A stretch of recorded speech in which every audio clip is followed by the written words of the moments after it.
அன்பானவர்களே, இயேசு நாமத்தினால இந்த புதிய மாதத்தின் ஆசீர்வாதத்தையும் வாழ்த்துதலையும் இயேசு நாமத்தினால் தெரிவித்துக் கொள்கிறேன். கர்த்தர் ரொம்ப நல்லவருங்க. இந்த வருஷத்தில் 3வது மாதத்தை காண செய்திருக்கிறார்.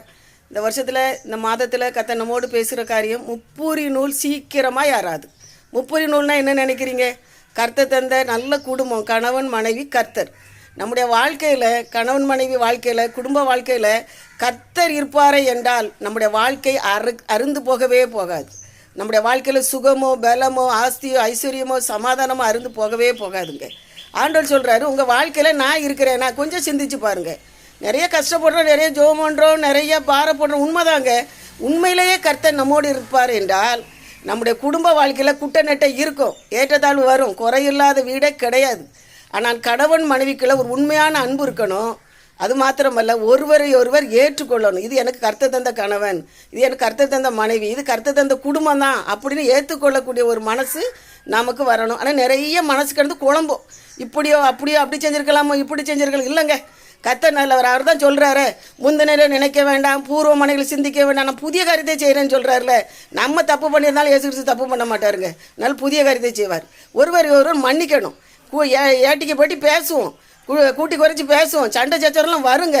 ஆனால் நம்ம என்ன செய்யணும்? மன்னிக்கணும். நம்ம வீட்டம்மா தானே, நம்ம வீட்டையா தானே, சரி பரவாயில்ல போட்டு அப்படின்னு இந்த மன்னிக்கிற இருதயம், விட்டு கொடுக்குற இருதயம், நம்மளை விட கணவனையோ நம்ம விட மனைவி பெருசாக நினைக்கணும். நான் தான் பெரிய பெரிய பெரிய ஆளுன்னு நினைச்சாலே நம்ம வீழ்ந்து போவோம் குடும்ப வாழ்க்கையில். கர்த்தர் இருந்தால் இந்த சுபாவெல்லாம் வந்துடும். விட்டு கொடுக்கறது, நல்லா மன்னிக்கிறது, ஒரு அன்பாக பேசுகிறது, கர்த்தருக்குள்ள அதை சகிக்கிறது, இந்த குணம்லாம் வந்துடுங்க. ஒரு கணவன் மனைவி இருந்தாங்க, புதுசாக கல்யாணம் முடிஞ்சவங்க. சரியா?